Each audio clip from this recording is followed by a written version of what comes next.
present on the dais and all present of the dais.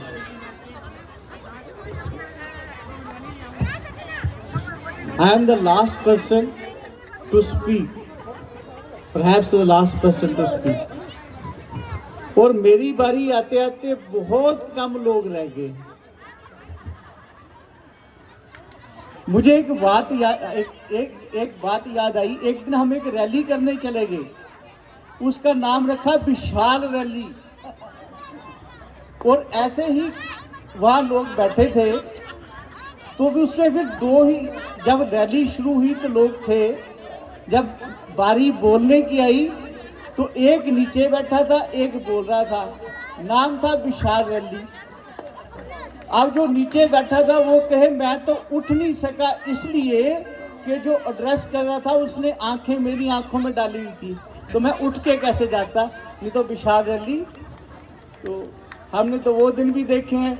अब मैं तो बोलूँगा ही, सिर्फ 10 मिनट के लिए बोलूँगा, सिर्फ 10 मिनट के लिए बोलूँगा। और आपसे ये मेरा आग्रह है कि जो आपसे मैं आपके 10 मिनट मांग रहा हूँ। सर्वप्रथम मैं सबसे एक रिक्वेस्ट करूँगा, क्योंकि मेरी बात आप तक तभी पहुँचेगी जब आपको पीछे से कोई न्यूसेंस ना हो। तो मैं रिक्वेस्ट करूँगा कि काइंडली मुझे 10 मिनट दें। आपकी ज़िंदगी बहुत अनमोल है, क्योंकि जब आप इस दुनिया में आए आपके पास 100 साल थे, 100 ईयर्स। आपका एक एक समय बहुत कीमती है, मैं जान सकता हूँ। आपके पास उस टाइम 100 ईयर्स थे, और 100 ईयर्स का मतलब होता है 365 36,500 दिन।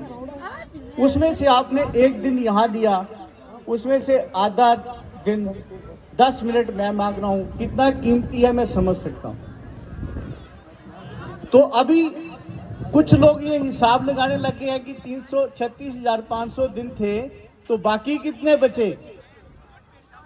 तो जिसके 50 साल उम्र होगी उसके 18,000 बचे, जिसकी 60 साल उम्र होगी उसके 15,000 बचे, जिसकी 70 साल उम्र होगी उसके 10,000 बचे।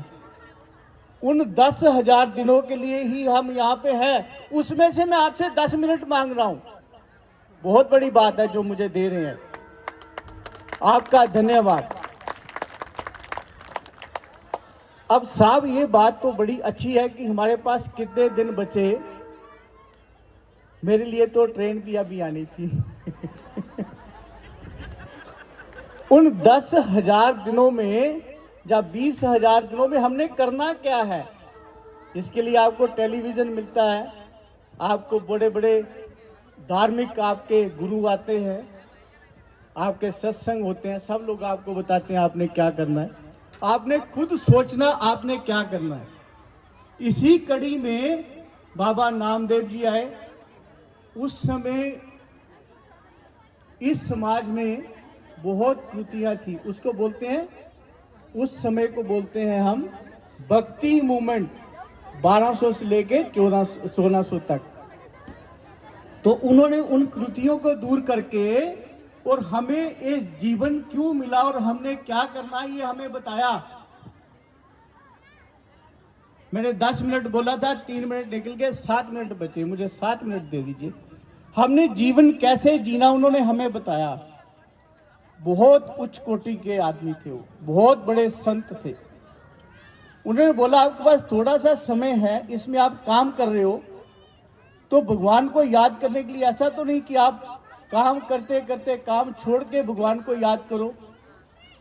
उन्होंने कहा कि भगवान को याद करने के लिए आपको काम छोड़ना जरूरी नहीं है। बहुत अच्छे तरीके से उन्होंने बताया। क्या बोलते हैं कि जिस तरह से एक परिहारन जो पानी लेने जाती है, सिर पे घड़ा होता है और सखियों से बातें करती चलती है, उसका ध्यान कहाँ होता है, घड़े में कि कहीं गिर ना जाए, बातें चलती रहती हैं। कहते इसी तरह से आप संसारिक काम करते रहो जैसे बातें चलती हैं, और ध्यान अपना प्रभु में रखो। फिर बोलते हैं उच्च कोटि के संत थे, देखो कितने अच्छे से बता रहे हैं।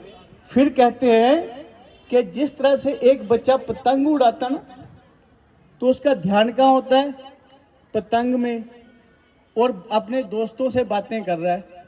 तो इसी तरह से बातों की तरह आप दुनियादारी के काम करते रहो और ध्यान रखो प्रभु में।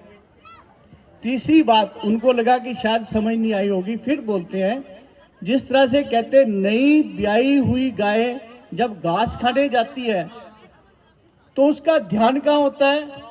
बच्चे में जो घर में होता है, और वहां वो घास खाती है। इसी तरह से कहता है आप दुनियादारी के काम करो और ध्यान रखो उस प्रभु में। वो थे संत नामदेव जी। उनके ये विचार अगर हम पाए, उस तरह से चले, तब तो उनको सच्ची श्रद्धांजलि है, उनको नमन है, उनको हम फॉलो कर रहे हैं। और इसी कड़ी में जिसने ये मंदिर बनाया शुरू में, जिसका इसने जीर्णोद्धार किया, और इस कार्यक्रम के लिए जो जो लोग यहाँ आए, मैं सबका बहुत आभारी हूँ, थैंकफुल हूँ। इसके साथ ही क्योंकि समय बड़ा कीमती है, पता नहीं कितना बचा है किसका। बहुत बहुत धन्यवाद, थैंक यू। आभार, बहुत बहुत आभार। गागर में सागर भर दिया आपने, माननीय लोकायुक्त साहब। अगला कार्यक्रम